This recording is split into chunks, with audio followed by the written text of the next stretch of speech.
The jump between individual contributor and first line manager is huge. It's a jump that very few people do smoothly, and a lot of people just fail at completely. Okay, it happens all the time.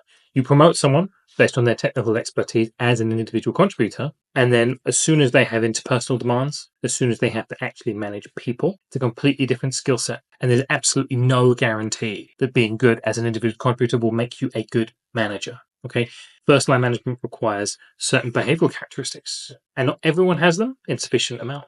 For example, we have identified 5 personality traits that we think are really key in this area, which will never help people navigate their transition. The first is assertiveness. Now, that is really key for any managerial position. It's essential because you need to be able to get your point across. You need to be able to take control of social situations. You need to be able to speak your mind. And if you can't do those things, you will get walked all over. You will struggle. People take advantage. It is just how that works. People who lack this simply will have so much difficulty putting their foot down and being a manager.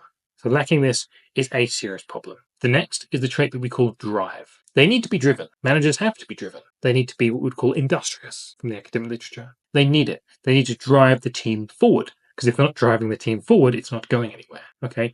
They need to set an example, and it requires just more industriousness than the typical individual contributor would express. The next is the trait that we call restraint. Now, when you're an individual contributor, you can let your hair down. It doesn't really matter so much how much you, within reason, how you interact with other people. But as a manager, you have to set an example. You have to restrain yourself. You have to employ self-control. You have to be much more careful and formal. You just need to. You can be friendly, obviously, but you need to be professional in a way that you simply didn't before. Not everyone has that capability, and very poor managers unfortunately lack it. Next is the trait of initiative. Now, initiative is essential because you no longer have someone watching you all the time. You are the manager now. You are the one watching other people. So you can't just sit around waiting for someone to tell you what to do. You need to take the initiative. You're the one that needs to take ownership of what you do on a day-to-day basis. And so people who have initiative are at a natural advantage here because they're looking for things to do anyway. People who lack initiative, they're going to get very little work done now that people aren't telling them what to do. And the final one is persistence. They need to see this thing through, okay? It's going to be difficult. It's going to be challenging, particularly to begin with. But you need people who can just grit their teeth